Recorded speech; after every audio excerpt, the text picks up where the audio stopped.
எனக்கு வேலை இல்லை, யாரும் வேலை கொடுக்க தயாராக இல்லை, பழகுவதற்கு உறவினர்கள் தயாராக இல்லை, தெருவில் நடந்தால் மரியாதை இல்லை, விரக்தி, வேதனை எதுவுமே இல்லைன்னா எல்லாம் வரும். எனக்கும் வந்துச்சு. ஒரு நாள் எப்படியோ நின்று கொண்டிருந்த கடைசி ட்ரெயின் திருச்செந்தூரில் தான் நிற்கும். ஏறி படுத்தேன், வந்து சேர்ந்தேன் வித்தவுட் டிக்கெட்டில் எக்மோர் ஸ்டேஷனுக்கு. அன்று வித்தவுட் டிக்கெட்டில் வந்த நான் இன்றும் வித்தவுட் டிக்கெட்டில் தான் பயணம் செய்கிறேன். அதுதான் வேதனைக்குரியது, வருத்தத்துக்குரியது. அன்று ட்ரெயினில் வித்தவுட் டிக்கெட், இன்று ஆகாயத்தில் பறக்கும் உள்ளூர் விமானங்களாக இருக்கட்டும், சர்வதேச விமானமாக இருக்கட்டும், அது அமெரிக்காவாக இருக்கட்டும், ஆஸ்திரேலியாவாக இருக்கட்டும், ஆப்பிரிக்காவாக இருக்கட்டும், 249 நாடுகளுக்கு செல்லும் விமானங்களாக இருக்கட்டும், எனக்கு இலவச டிக்கெட்.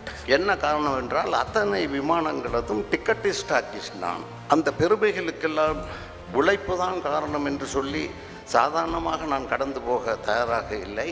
அன்று என் தாய் தந்த அந்த கஞ்சி சாப்பாட்டை உயிராக கொண்டு உண்டு வந்த நான் இன்று உலகின் எந்த 5 நட்சத்திர ஹோட்டலுக்கு சென்றாலும் அந்த ஹோட்டலில் நான் அவர்களது விருந்தாளி. எனக்கு காசு கிடையாது. என்ன காரணம் என்றால் அத்தனை நட்சத்திர ஹோட்டல்களது புக்கிங் ரிசர்வேஷன் கம்பெனியாக எங்கள் கம்பெனி இங்கே இருந்து கொண்டிருக்கிறது. இந்த மாதிரி பிசினஸ் டிப்ஸை உடனடியாக தெரிஞ்சுக்கணுமா? அப்போ டக்குன்னு ரிச்னஸ் கிரியேட்டர் பேஜை சப்ஸ்கிரைப் பண்ணி மறக்காம பெல் ஐக்கானை கிளிக் பண்ணிருங்க.